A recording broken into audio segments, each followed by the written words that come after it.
오늘은 베드로전서 3장 8절부터 우리 17절까지 해보도록 하겠습니다. 8절부터 17절까지 함께 읽고 시작하겠습니다. 8절입니다. 마지막으로 말하노니 너희가 다 마음을 같이하여 동정하며 형제를 사랑하며 불쌍히 여기며 겸손하며 악을 악으로 욕을 욕으로 갚지 말고 도리어 복을 빌라. 이를 위하여 너희가 부르심을 받았으니 이는 복을 이어받게 하려 하심이라. 그러므로 생명을 사랑하고 좋은 날 보기를 원하는 자는 혀를 금하여 악한 말을 그치며 그 입술로 거짓을 말하지 말고 악에서 떠나 선을 행하고 화평을 구하며 그것을 따르라. 주의 눈은 의인을 향하시고 그의 귀는 의인의 간구를 기울이시되 주의 얼굴은 악행하는 자들을 대하시느니라 하였느니라. 또 너희가 열심으로 선을 행하면 누가 너희를 헤아리요. 그러나 의를 위하여 고난을 받으면 복 있는 자니 그들이 두려워하는 것을 두려워하지 말며 근심하지 말고 너희 마음에 그리스도를 주로 삼아 거룩하게 하고 너희 속에 있는 소망에 관한 이유를 묻는 자에게는 대답할 것을 항상 준비하되 온유와 두려움으로 하고 선한 양심을 가지라. 이는 그리스도 안에 있는 너희의 선행을 욕하는 자들로 그 비방하는 일에 부끄러움을 당하게 하려 함이라. 선을 행함으로 고난받는 것이 하나님의 뜻일진데 악을 행함으로 고난받는 것보다 나으니라. 아멘.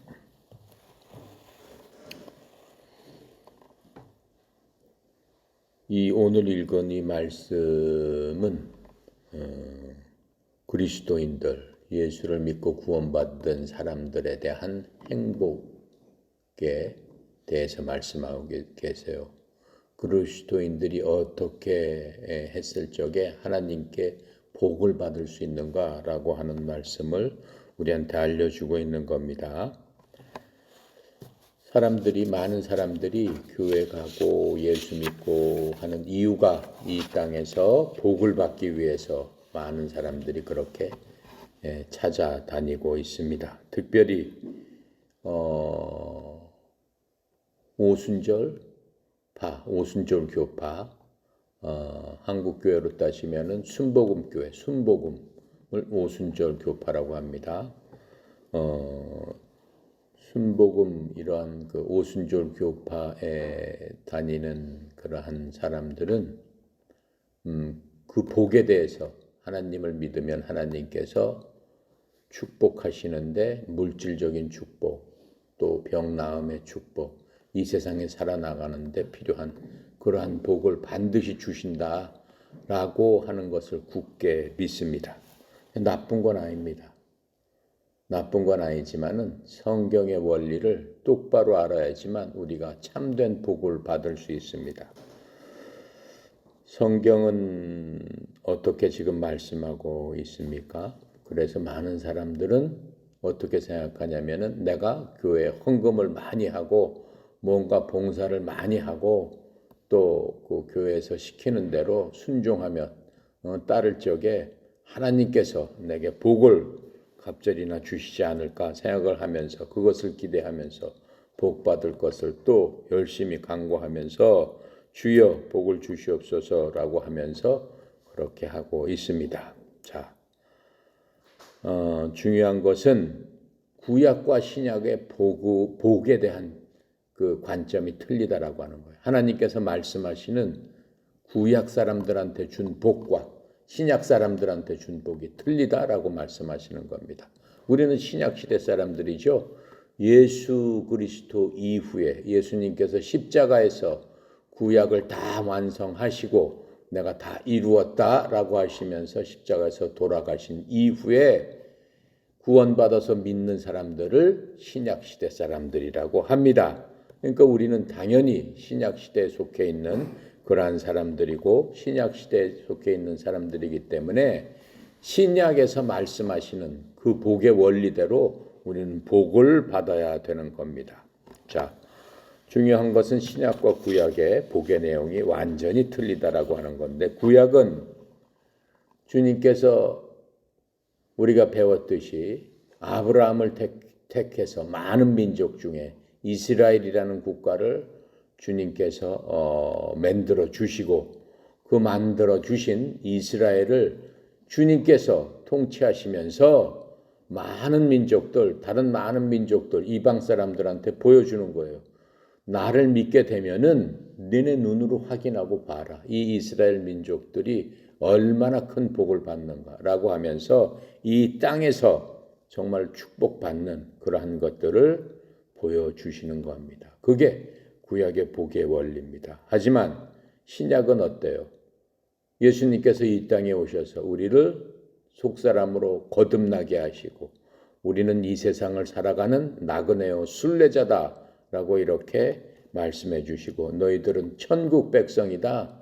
하나님의 왕가의 제사장이요 선택된 그런 하나님의 백성이다. 이렇게 정의를 내려주시면서 너희들은 이미 하늘에 있는 복을 받은 자들이다 라고 말씀하시면서 하늘의 복을 얘기를 해주고 계십니다. 구약시대의 대부분 사람들은 고통받고 고난받는 것을 저주라고 했어요. 하나님의 율법을 제대로 지키지 않았기 때문에 하나님께 말씀을 제대로 순종하지 않았기 때문에 저주받아서 가난하게 되고 저주받아서 병들게 되고 저주받아서 무엇인가 이 땅에서 잘못 살게 된다라고 생각을 했습니다. 또한 하나님께서도 그렇게 하셨습니다. 모세오경, 모세가 진 창세기, 출애굽기, 레위기, 신명기, 민수기 이러한 말씀을 보면은 그 말씀대로 그렇게 되어 있어요. 너희들이 율법을 지켜 행하면 내 떡반죽 그릇이 복을 받고 그게 무슨 뜻이에요? 떡반죽 그릇이 복을 받고 이 땅에서 부자로 산다는 얘기예요. 그렇게 하고 11조를 드리면은 11조 드려봐라, 시험해봐라. 내가 넘치는 금전적인 축복을 받지 않는가? 해봐라. 말라기서에 이렇게 나와 있어요. 그렇죠? 그건 구약의 원리예요. 말라기서는 구약이잖아요. 근데 지금도 교회가 뭐 어떻게 써 있어요? 딱 써 있잖아요. 11조를 드려고 하나님의 것을 도적질하지 말라. 11조를 드리고 하나님을 시험해봐라. 하나님께서 30배, 60배, 100배로 갚아주시지 않는가? 시험해봐라. 이렇게 말씀하고 있습니다. 근데 그것은 어느 시대 때 얘기예요? 구약 시대 때 얘기예요. 구약 시대 때. 자, 그런데 구약 시대 때도 어때요? 나그네하고 순례자처럼 살면서 신약 시대처럼 살면서 주님을 바라보면서 고통과 고난을 이겨냈던 그러한 사람들도 있습니다. 그렇지만 대부분의 사람들은 땅의 복, 성경도 땅의 복을 얘기하고 있어요. 네가 뭐 하면 어떻게 된다. 내가 뭐 하면은 뭐 한다는 게 뭐예요? 하나님의 말씀을 잘 순종하면은 이 땅에서 엄청난 복을 받는다. 이렇게 성경은 구약 성경은 말씀하고 있습니다. 자. 지금 중요한 거는 뭡니까? 지금 중요한 거는 지금 세대는 순교 당하는 그러한 시대는 아닙니다. 물론 순교를 당하기도 하죠. 이슬람 땅에서 전도하게 되면은 지금도 순교를 당하는 사람들이 있습니다. 하지만 구약 시대처럼 그렇게 순교가 그냥 막 일상화되는 그러한 시대에 우리는 살고 있지 않습니다. 하지만 신약 성경에도 가끔은 땅의 복을 누리는 비결을 말씀해 주고 있는데 오늘 이제 공부하는 그 말씀이 베드로전서 3장이 바로 그 비결을 얘기해 주고 있는 그러한 그 장이기도 합니다. 하지만 이 신약 시대에서 주님께서 말씀하시는 것은 우리에게 이 땅에 살면서 신약 시대 그리스도인들은 보편적인 복을 주시겠다라고 하는 거예요. 또 그것을 누릴 수 있는 보편적인 방법을 우리에게 알려주시려고 이렇게 말씀을 하고 있습니다. 하지만 대부분의 세상 사람들이 자기 마음대로 자기 뜻대로 살면서 돈과 재물 등을 갖고 하나님 앞에 바치면서 복을 구하려고 하고 있죠. 하지만 성경은 그게 복을 받는 비결이 아니라고 말씀하고 계십니다. 성경은 하나님과 관계를 바르게 맺고 하나님의 방법대로 살아야지만 복을 받을 수 있다라고 말씀하고 계세요. 그래서 지금 우리가 이 신약 시대 사는 우리들은 이미 구원받았으면은 하늘의 복을 이미 받은 자라고 성경은 확정적으로 성경을 통해서 말씀하고 계세요. 에베소서 1장 3절에 이미 너희들은 복을 받았다라고 말씀하고 계십니다. 에베소서 1장 3절 보겠습니다. 여러분이 받은 복이니까 여러분이 항상 잊지 말고 그 생각을 항상 하고 있어야 돼요. 나는 어떠한 복을 받았나.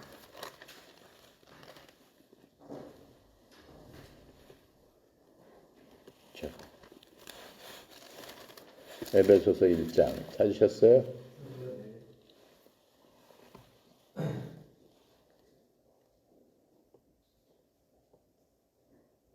3절입니다. 같이 읽어볼까요?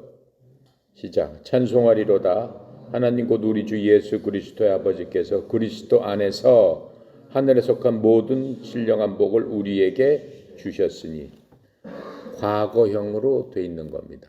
원래 시제는 이미 주셨다라고 말씀하고 계세요. 어떠한 복을 주셨다라고 했어요? 그리스도 안에서 하늘의 처소에 있는, 속했다는 말은 원문에는 처소라고 돼 있어요. 하늘에 있는 바로 그 처소에 있는 모든 복을 우리에게 주셨다. 하늘의 처소에 있는 복을 이미 여러분이나 나는 받은 사람들이다라고 얘기하는 거예요. 그렇기 때문에 우리는 여기에 집이 없더라도 상관없어요. 나그네하고 뭐 순례자인데 꼭 집이 있어야 되나? 주님께서 보셨을 적에는 상관없어요. 그 처소에 있는 복으로 이미 복을 주셨다. 우리는 우리 살 집이 아주 호화로운 집이, 보석으로 치장된 집을 이미 받은 자들이다 라고 말씀하고 계세요. 하늘에 있는 신령한, 처소에 있는 신령한 복으로 이미 복을 받은 자들이다. 복에 대해서 직접적으로 말씀하시는 유일한 규절은 여기밖에 없습니다. 이 구약시대 때는. 그리고 구약시대 때 예수 그리스도 믿으면은 엄청나게 돈 번다? 그런 거 없어요. 엄청나게 병 안 들고 뭐 어떻게 된다? 그런 거 없어요. 없습니다. 이미 우리는 영적인 사람이에요.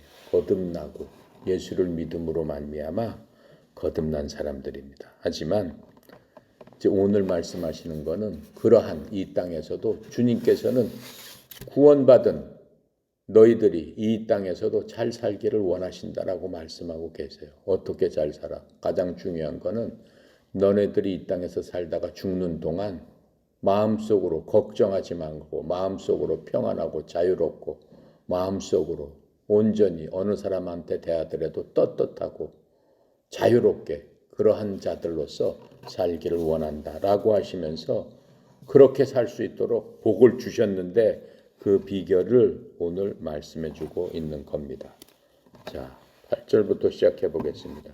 마지막으로 말하노니 너희가 다 마음을 같이하여 동정하며 형제를 사랑하며 불쌍히 여기며 겸손하며, 이렇게 말씀하고 계세요. 베드로 서신에서 반복되는 주제는 사랑입니다. 우리를 위한 하나님의 사랑뿐만 아니라 다른 사람에 대한 우리들의 사랑에 관해서 계속 사랑해라 라고 얘기하고 있습니다. 베드로 자신은 어땠어요? 이 사랑에 대해서 정말로 많은 대가를 치르면서 사랑의 본질에 대해서 주님한테 배운 바로 그 베드로입니다. 그래서 베드로는 특히 사랑에 대해서 강조를 하고 있는데 주님께서는 베드로와 함께 하시면서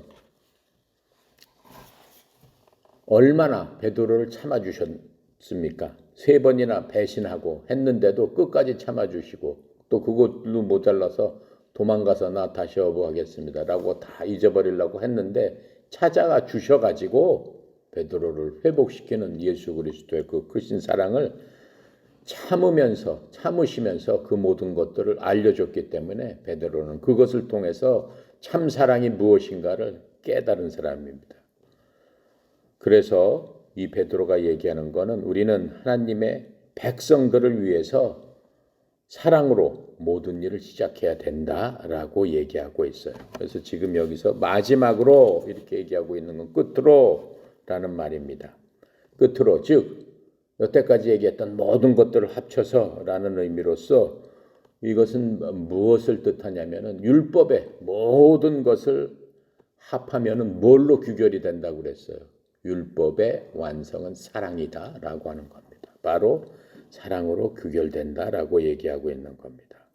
로마서 13장 8절부터 10절에 보면 이렇게 말씀하고 계세요. 서로 사랑하는 것 외에는 누구에든지 어떤 것도 빚지지 말라. 다른 사람을 사랑하는 자는 율법을 성취하였느니라. 율법의 10계명을 다 이룬 사람이다라고 얘기하는 거예요. 너는 간음하지 말라, 살인하지 말라, 도둑질하지 말라, 거짓 증언하지 말라, 탐내지 말라. 그렇죠? 10계명의 6계명부터 10계명까지죠. 한 것과 다른 명령이 있을지라도 그것은 너는 내 이웃을 내 자신과 같이 사랑하라 하신 이 말씀 안에 간략하게 다 들어있느니라. 사랑은 자기 이웃에게 해를 끼치지 아니하나니 그러므로 사랑은 율법의 완성이니라. 그러니까 사랑이 넘치는 사람은 이미 율법을 다 지킨 사람이다 라고 성경은 딱 정의해 주고 있습니다. 그래서 모든 사람들과 관계는 사랑으로 가득 차 있어야 된다라고 하는 겁니다. 이러한 것은 모든 그리스도인들에게 적용이 되고 또 그리스도인들의 모든 삶의 분야에서 그대로 적용시켜야 된다라고 지금 얘기하고 있어요. 그래서 이 모든 것들은 마음을 같이 함으로써 그 모든 것들이 입증된다라고 얘기하고 있어요. 그러면 사랑을 하는 방법은 뭐냐? 마음을 같이 함으로써 그것들을 율법의 완성인 그 사랑을 이룰 수 있다라고 얘기하고 있어요. 그 방법을 바울이 빌립보서 2장 1절부터 11절에서 얘기해 주고 있습니다. 찾아서 읽어보도록 하겠습니다. 빌립보서 2장 1절부터 11절까지 우리가 함께 읽도록 하겠습니다. 그러므로 그리스도 안에 무슨 권면이나 사랑의 무슨 위로나 성령의 무슨 교제나 긍휼이나 자비가 있거든 마음을 같이하여 같은 사랑을 가지고 뜻을 합하여 한 마음을 품어 아무 일에든지 다툼이나 허영으로 하지 말고 오직 겸손한 마음으로 각각 자기보다 다 남을 역게 여기며 각각 자기 일을 돌볼 뿐더러 각각 다른 사람의 일을 돌보아 나의 기쁨을 충만하게 하라. 너희 안에 이 마음을 품으라. 곧 그리스도 예수님의 마음이니 그는 근본 하나님과 본체이시나 하나님과 동등됨을 취할 것으로 여기지 아니하시고 오히려 자기를 비워 종의 형체를 가지사 사람들과 같이 되셨고 사람의 모양으로 나타나사 자기를 낮추시고 죽기까지 복종하셨으니 곧 십자가에서 죽으심이라. 이러므로 하나님이 그를 지극히 높여 모든 이름 위에 뛰어난 이름을 주사 하늘에 있는 자들과 땅에 있는 자들과 땅 아래 있는 자들로 모든 무릎을 예수 이름에 꿇게 하시고 모든 입으로 예수 그리스도를 주라 시인하여 하나님 아버지께 영광을 돌리게 하셨느니라 라고 하면서 예수 그리스도의 사랑 바로 그 사랑으로서 하나가 되고 일치돼야 된다라고 하는 것을 우리에게 설명을 해 주시고 있는 겁니다. 일치된다는 말은 뭡니까? 너 똑같이 다 이렇게 한꺼번에 똑같이 다 돼야 된다라는 얘기는 아닙니다. 무슨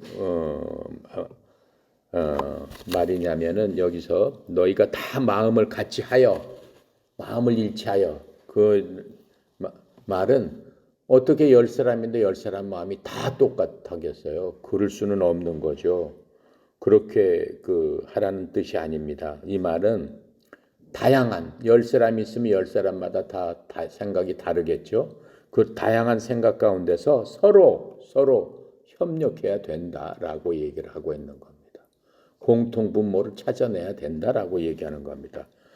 예를 들면은 우리 몸에 지체가 있습니다. 눈과 코와 입과 발과 여러분 몸에 붙어 있는 모든 지체들이 있잖아요. 기능들이 있잖아요. 그 기능들이 다 똑같아요. 기능들이 완전히 다 틀립니다. 하지만 어떻게 해요? 모든 것들이 합력해가지고 여러분 몸 자체를 훌륭하게 완벽하게 이뤄내는 것 아니냐라고 하는 거예요. 그것처럼 그렇게 일치를 해야 된다라고 지금 설명해 주고 있는 겁니다. 지금 그렇게 하는 것이 지금 성경에서 말씀하시는 것처럼 다 마음을 같이 하여라고 하는 뜻입니다. 그래서 우리는 기쁨과 여러 가지 시험을 만날 적에도 시험도 함께 나눌 수 있어야 된다라고 성경은 얘기해 주고 있어요. 로마서 12장 15절에 보면 기뻐하는 자들과 함께 기뻐하고 슬피 우는 자들과 함께 슬피 울라. 바로 그게 너희들이 다 마음을 같이 한다라고 하는 그러한 뜻입니다. 이렇게 할 수 있는 무엇입니까? 그렇게 같이 기뻐하고 같이 슬퍼할 수 있는 이유는 그리스도인들은 그리스도 안에서 한 지체요, 하나님의 한 백성이요, 왕가의 제사장처럼 한 식구이기 때문에, 한 패밀리이기 때문에, 한 가족이기 때문에 가능하다라고 하는 겁니다. 그래서 우리는 서로 사랑하라는 하나님의 가르침을 받고 순종할 수 있는 겁니다. 데살로니가전서 4장 9절에 이렇게 말씀하고 계세요. 그러나 형제의 사랑에 관하여는 내가 너희에게 쓸 필요가 없나니 서로 사랑할 것을 너희 자신이 하나님으로부터 가르침을 받았기 때문이니라. 이렇게 말씀하고 계세요. 그래서 서로 사랑하라는 것 자체는 그리스도를 믿는, 하나님을 믿는 사람의 대명제다라고 하는 거예요. 기본이다라고 지금 말씀하고 있는 겁니다. 자, 그 다음에 또 어떻게 사랑을 해야 돼요? 겸손하게 사랑을 해야 된다. 겸손은 뭐예요? 우리가 아까 빌립보서 2장에 얘기했듯이 나보다 다른 사람을 더 낮게 여기며 더 높게 여기며 내 일뿐만 아니라 다른 사람들의 일을 내 몸처럼 돌보는 바로 그 마음이 겸손인데 바로 그 마음은 누구의 마음이라고 얘기하고 있어요? 바로 그리스도의 마음이니 이렇게 말씀하고 계세요. 그래서 우리는 겸손하게 우리 형제들, 이웃들을 사랑해야 된다 이렇게 말씀하고 있습니다. 9절입니다. 악을 악으로 욕을 욕으로 갚지 말고 도리어 복을 빌라 이를 위하여 너희가 부르심을 받았으니 이는 복을 어떻게 받게 하려 하십니다. 복받는 비결에 대해서 그리스도인의 복받는 비결에 대해서 이렇게 말씀하고 있어요. 이 세상에 살면서 이 땅에서 복받는 비결에 대해서 말씀하고 있어요. 하늘에 있는 복은 하늘에 있는 처소에 하나님께서 주시는 신령한 복으로 여러분이나 나는 이미 받아서 예금 통장 안에 엄청난 그 복을 갖고 있는 사람들이에요. 그런데 이 땅에 살면서도 복을 받기 위해서는 구절처럼 해라라고 말씀하고 계시는 거예요. 어떻게 하라는 거예요? 사랑을 해라. 무슨 사랑을 해요? 나를 대적하는 자들에게 대해서까지도 사랑을 할 수 있어야 된다라고 말씀하고 계시는 거예요. 그런 사람은 이 땅에서도 복을 받을 수 있다라고 말씀하시는 거예요. 지금 이 서신을 받은 사람들의 지금 상황이 어때요? 로마 제국하에서 완전히 핍박을 받으면서 대적하는 사람들이 너무 많은 거예요. 모든 권권력이 이 그리스도인들을 잡아서 죽이려고 하고 있잖아요. 그럼에도 불구하고 그들을 악하게 대하고 잡아 죽이려고 하지만 너희들은 그렇게 하지 말아라 라고 지금 말씀하시는데 그 이유가 너희들이 복을 받기 위해서 어디서? 이 땅에서 이렇게 말씀하고 있는 겁니다. 하지만 오늘날에는 그러한 경우는 없잖아요. 예수님을 믿는다고 해서 잡아다가 감옥살이 시키고 죽이고 뭐 하는 그러한 상황은 없죠. 그래서 오늘날 그리스도인들의 마음속에는 지금 이 말씀에 반해서 세 단계가 있어요. 첫 번째, 그리스도인이지만 선을 악으로 갚는 사람이 있어요. 그건 그리스도인이라고 하기도 어렵지만은 구원받은 사람 중에서도 그런 사람들이 있다라고 하는 겁니다. 두 번째는 어떤 사람이에요? 악은 악으로, 선은 선으로. 그렇죠? 성경에 보면은 눈은 눈으로, 이는 이로 이렇게 말씀하고 있죠. 그것처럼 그대로 행하는 사람이요. 이런 사람은 뭐예요? 바로 이 세상 사람 수준과 똑같은 그리스도인들, 그렇게 사는 사람들이 있고, 또 세 번째는 어떤 사람들이요? 오늘 말씀처럼 악을 선으로 갚는 사람, 바로 이 사람이 그리스도의 마음을 가진 사람이다 라고 하는 겁니다. 지금 그 말씀은 어디에 있어요? 우리가 바로 공부했던 베드로전서 1장 21절부터 23절까지 지금 얘기하고 있어요. 다시 한번 읽어보겠습니다. 시작. 이를 위하여 너희가 부르심을 받았으니 그리스도도 너희를 위하여 고난을 받으사 너희에게 본을 끼쳐 그 자취를 따라오게 하려 하셨느니라. 그렇죠? 바로 2장 21절, 22절, 23절이 해석해 주고 있는 거예요. 22절 그는 죄를 범하지 아니하시고 그 입에 거짓도 없으시며 유혹을 당하시되 맞대어 욕하지 아니하시고 고난을 당하시되 위협하지 아니하시고 오직 공의로 심판하신 이에게 부탁하시니 바로 예수님의 마음이란 말이에요. 그 마음을 갖는 자가 이 땅에서 복을 받는 사람이다 라고 베드로가 다시 한번 얘기를 하고 있습니다. 자, 그래서 우리들은 누구예요? 하나님께서 영적으로 이미 복을 주셨고 하나님께서 지극히 사랑하는 자녀들이에요. 우리를 얼마나 사랑했으면 자기 아들 목숨하고 우리를 바꿨겠느냐라고 하는 거예요. 그러니까는 우리는 엄청나게 우리가 생각할 수 없을 정도로 사랑을 받고 있는 주님의 자녀들이다라고 하는 겁니다. 그래서 그런 주님의 자녀가 눈은 눈으로 이는 이로 그런 정도로만 해서는 안 되는 것 아니냐라고 하는 거예요. 예수님을 닮아야 되는 거 아니냐라고 하는 거예요.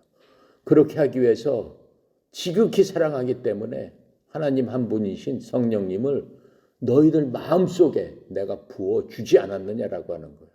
아버지 하나님하고 같이 살 수 있도록 그렇게 해줬는데 어째서 눈은 눈으로 이는 이로 세상 사람이 하는 구원받지 못하는 사람이 하는 그 수준으로 똑같이 하느냐라고 지금 말씀하고 있는 겁니다. 그래서 우리는 하나님께서 말씀하시는 긍휼을 실천해야만 하는 겁니다.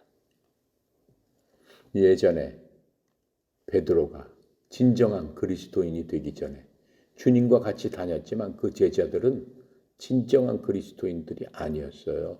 3년 반을 숙식을 하면서 하나님께 직접 말씀을 듣고 성경을 배우면서 모든 지혜를 얻게 됐지만은 예수님 돌아가신 이후에야 그 모든 것들을 깨달아 알게 된 거죠. 그 전에는 베드로도 어땠어요? 이 세상 힘으로써 살아가려고 했죠. 그래서 예수님을 잡으러 온 자들한테 칼을 휘둘러서 부상을 입히는 그러한 일까지 했던 사람입니다. 바울은 어땠어요? 바울은 구약에서 굉장히 존경을 받는 사람이었어요. 구약대로 행해가지고 엄청난 복을 받은 사람이었어요. 그런데 어떻게 했어요? 그 존경받는 아주 랍비였지만은 세상의 수단을 갖고 구약적인 방법으로 하나님을 영화롭게 하기 위해서 교회를 핍박하고 잡아다가 죽이고 하는 일을 서슴지 않았어요. 그건 뭐예요? 구약적으로 봤을 적에 자기가 생각하는 하나님을 위하는 가장 훌륭한 방법이었기 때문에 자기 목숨 걸고 사람 잡아다 죽이는 일을 했잖아요. 그런데 그리스도인이 된 다음에는 어떻게 됐어요? 하나님의 일을 하기 위해서 더 이상 인간적인 무기를 사용하지 않았죠. 인간적인 무기를 사용하지 않고 완전히 바뀌게 되는데 로마서 12장 17절부터 21절 찾아보겠습니다. 바울은 어떻게 했나?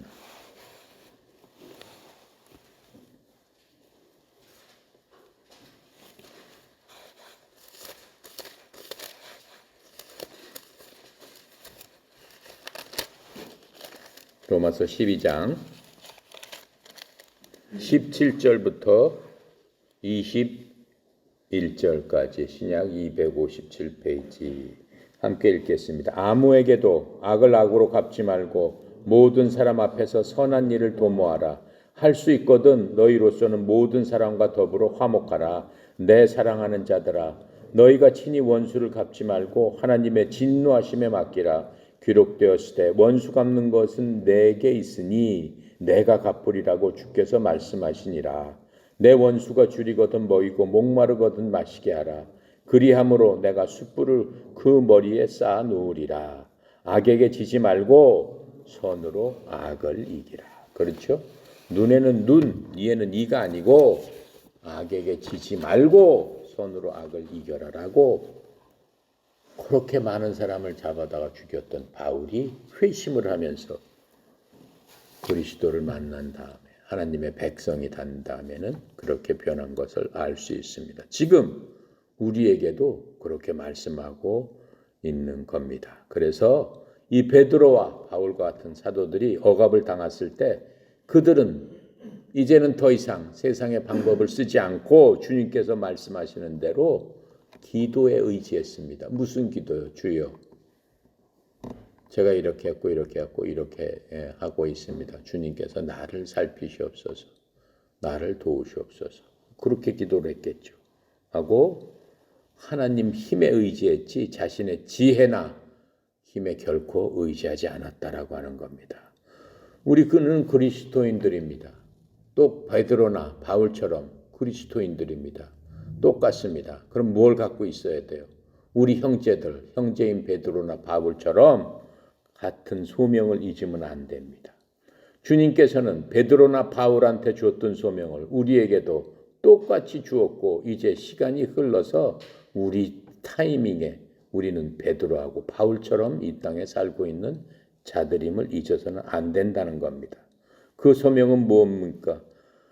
우리가 우리의 적도 사랑할 수 있게 하고 그들이 우리에게 악하게 행했을지라도 선하게 행할 수 있도록 하는 것. 즉 우리는 축복을 상속받은 자들이다. 이렇게 부르심을 받는 사람들이기 때문에 우리가 그렇게 함으로써 그렇죠? 베드로나 바울이 했던 그 소명을 이어받아서 우리가 그렇게 살아야 된다라고 하는 겁니다. 마태복음 5장 10절부터 12절에는 주님께서 이렇게 말씀해 주고 계세요. 의로 인하여 핍박받는 자들은 복이 있나니 하늘의 왕국이 그들의 것이기 때문이다. 나로 인해서 사람들이 너희를 욕하고 핍박하며 너희를 대적하여 거짓으로 온갖 종류의 악한 것을 말할 때 너희에게 복이 있나니 기뻐하고 크게 즐거워하라. 하늘에서 너희 보상이 크니라. 그들이 너희 전에 있던 대언자들도 이같이 핍박하였느니라 라고 말씀하시면서 너희들도 지금 이 땅에서는 대언자고 너희들도 소명을 받은 나의 백성, 나의 아들, 딸들이다 말씀하고 있는 겁니다. 10절 그러므로 생명을 사랑하고 좋은 날 보기를 원하는 자는 혀를 금하여 악한 말을 그치며 그 입술로 거짓을 말하지 말고 악에서 떠나 선을 행하고 화평을 구하여 그것을 따르라 이렇게 말씀하고 있습니다.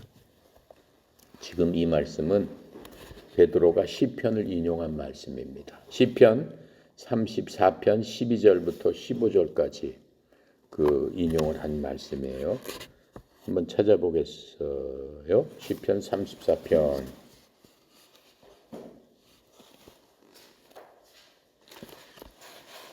구약이죠. 825페이지입니다. 34편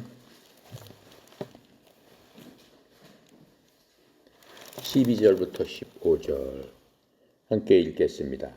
생명을 사모하고 연수를 사랑하여 복을 받기를 원하는 사람이 누구뇨? 내 혀를 악에서 금하며 내 입술을 거짓말에서 금할지어다. 악을 버리고 선을 행하며 화평을 찾아 따를지어다.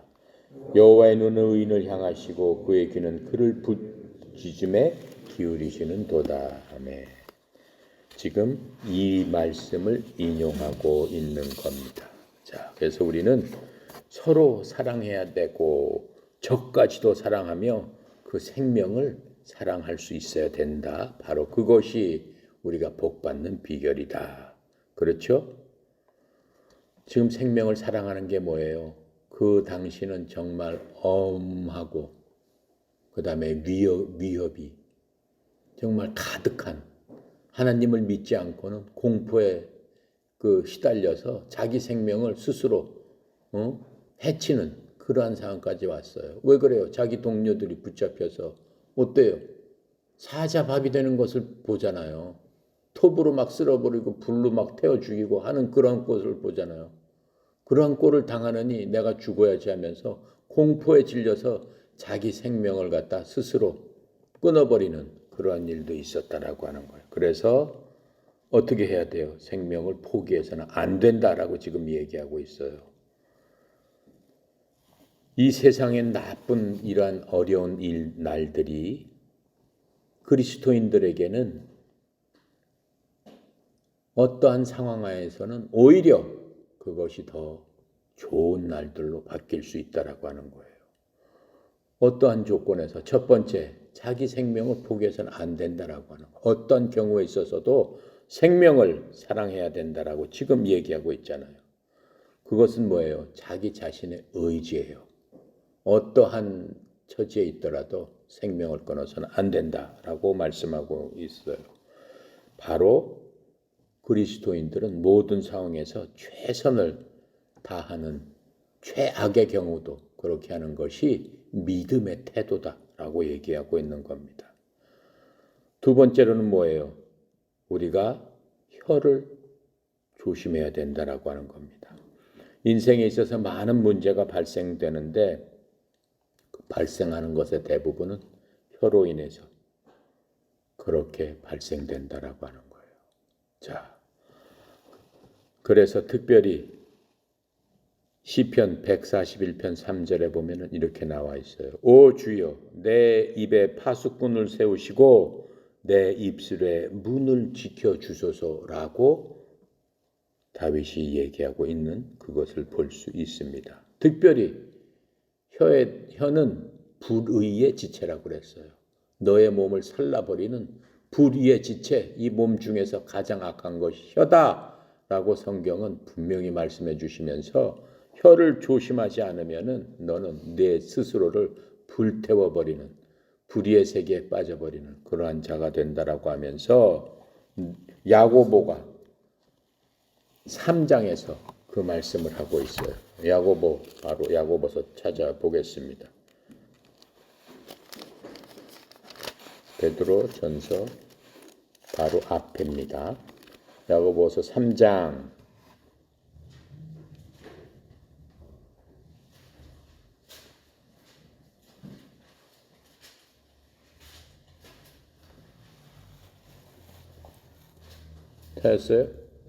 3장 1절부터 우리 10절까지 12절까지 읽겠습니다.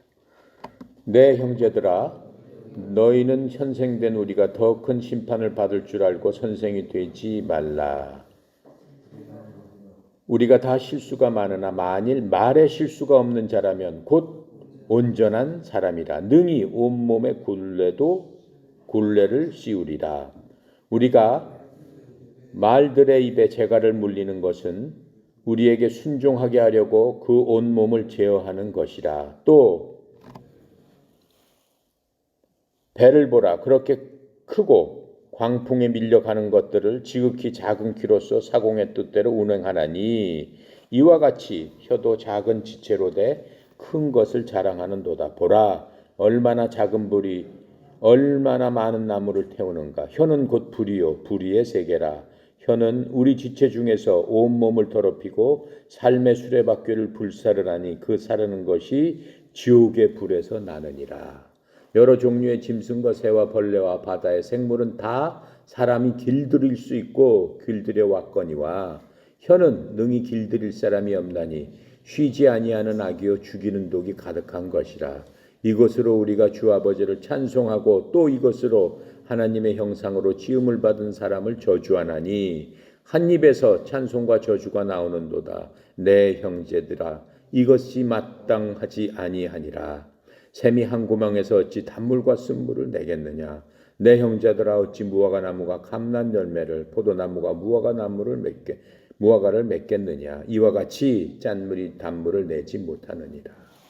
이렇게 하면서 그 혀가 우리가 갖고 있는 우리 속에 있는 혀가 어떠한가를 분명히 얘기해 주면서 그 혀를 제어할 수 있는 바로 그것이 축복의 비결이다라고 지금 이 얘기를 하고 있는 것을 우리가 볼 수 있습니다. 세 번째로는 우리는 선을 행하고 악을 미워해야만 합니다.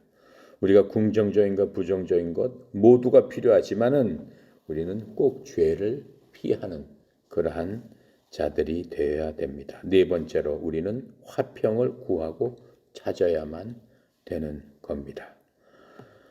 화평케 하는 자는 마태복음 5장 9절에 보면은 뭐라고 이야기했어요? 화평케 하는 자는 복이 있나니 그들이 하나님의 아이들이라고 불릴 것이기 때문이다.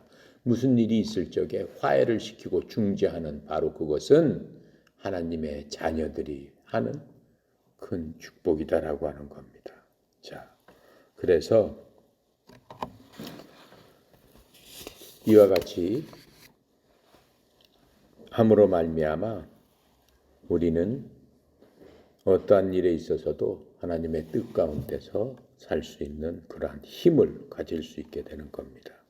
자, 12절에 주의 눈은 의인을 향하시고 그에게는 의인의 간구를 기울이시되 주의 얼굴은 악행하는 자들을 대하시느니라.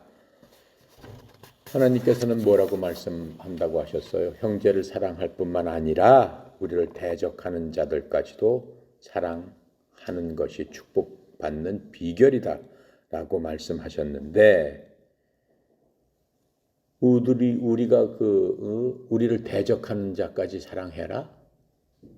그렇게 하기 참 어려운 일이죠. 우리가 그들을 사랑한다고 할지라도 그들 마음속에는 어떻게 해요?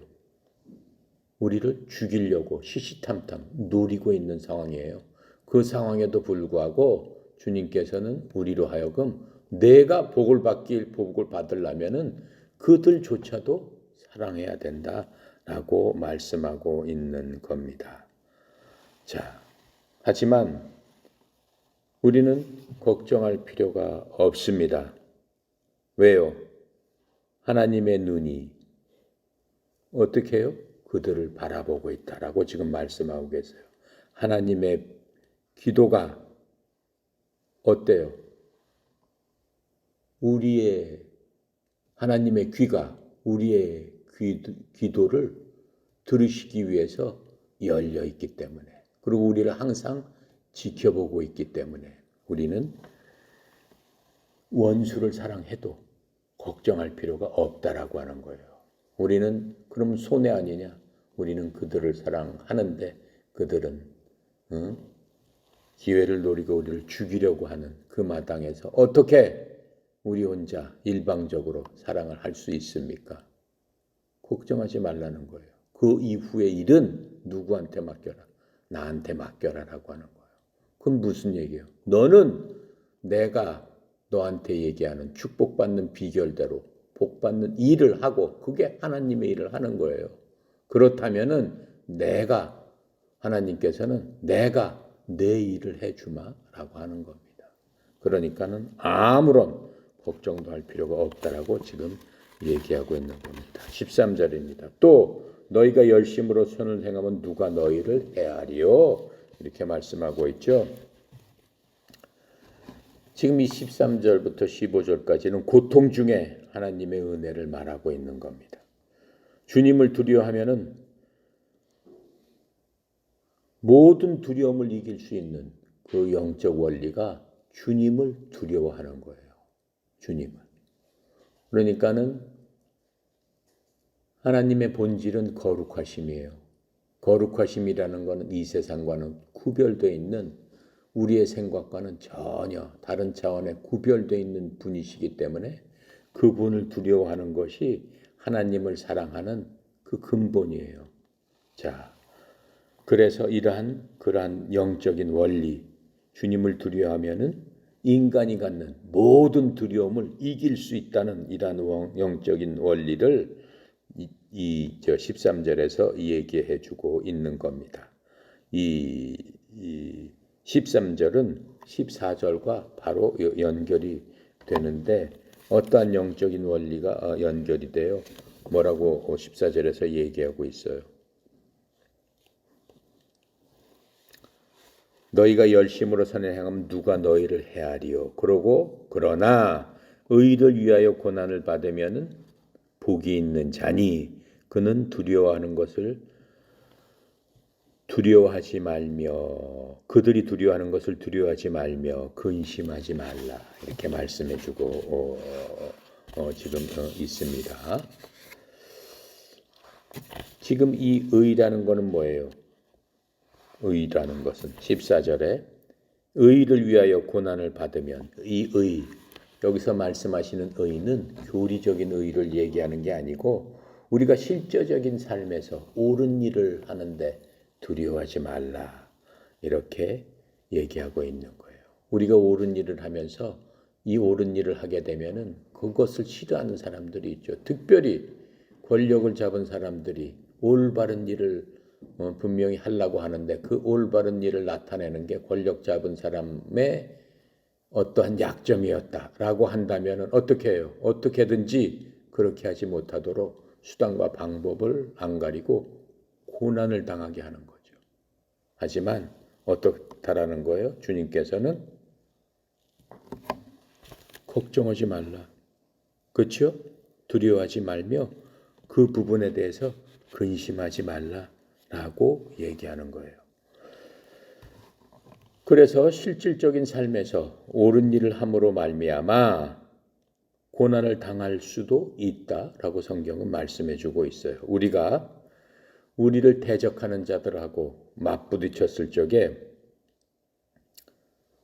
두려움을 경험하는 대신에 하나님께서는 너희들이 축복을 경험할 수 있게 되는데, 바로 이때가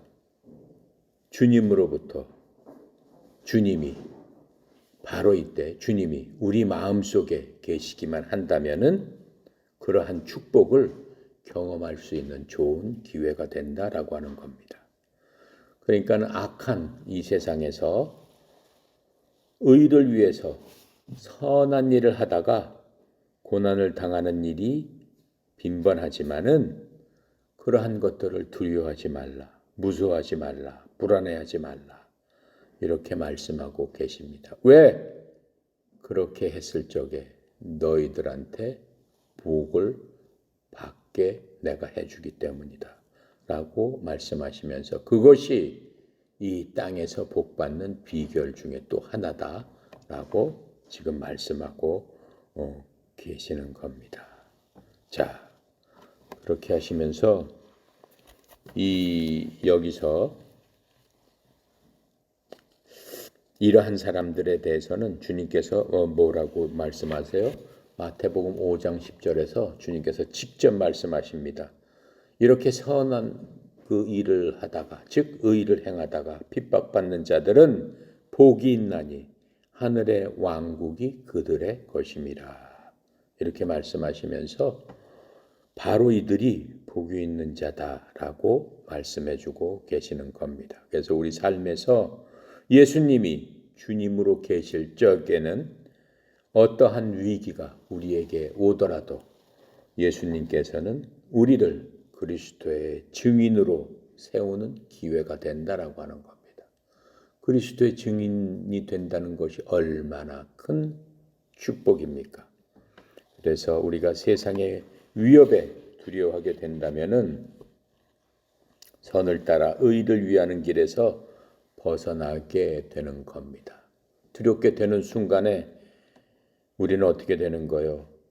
마귀의 밥이 된다라고 하는 겁니다. 마귀의 밥이 되면은 마귀는 어떻게 돼요? 우리를 고난에 빠뜨리고 결국은 죽게 되는 그러한 일이 생긴다라고 하는 거죠. 자, 그렇게 되면은 우리는 하나님께서 예비하시고 준비해 주신 그 영원한 축복, 영원한 보상을 잊어버릴 수밖에 없는 그러한 처지가 된다라고 하는 겁니다.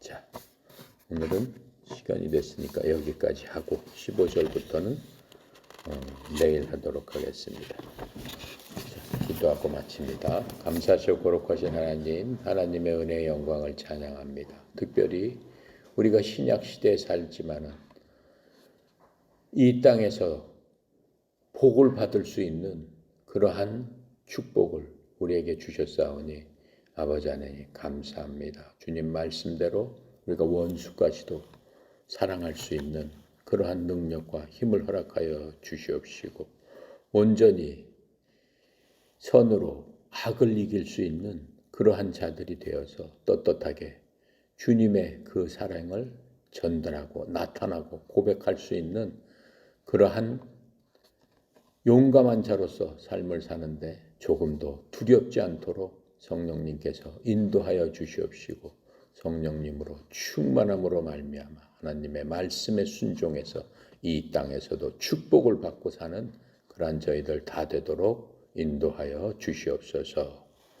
또 전교에 흩어져 있는 주의 종들을 기억하여 주시옵시고 삶의 현장 속에서 하나님의 선을 위해서 이 세상의 고난도 마다하지 않고 나갈 적에 주님께서 예비하신 그 모든 것들로 주님께서 막아주시고 또 축복하여 주심으로 말미암아 하나님의 자녀라 일컬음을 받는 주의 종들 다 되도록 주여 도와 주시옵소서. 특별히 성령의 사자님 하나님 축복하여 주셔서 이 세상에서 그 선한 일을 향해서 한 발짝 한 발짝 내디딜 적에마다 성령님께서 인도하시고 말씀으로 밝혀주셔서 우리 협회가 하나님 말씀에 온전히 바로 서서 이 땅에서도 축복받는 주의 종으로서 사명을 잘 감당해서 이 협회가 하나님께 큰 축복받을 수 있도록 주의 종에게 형통함으로 이 협회를 인도할 수 있는 능력을 허락하여 주시옵소서. 모든 것 아버지께 의탁드립니다. 감사드리며 예수 그리스도 이름으로 기도드렸나이다. 아멘.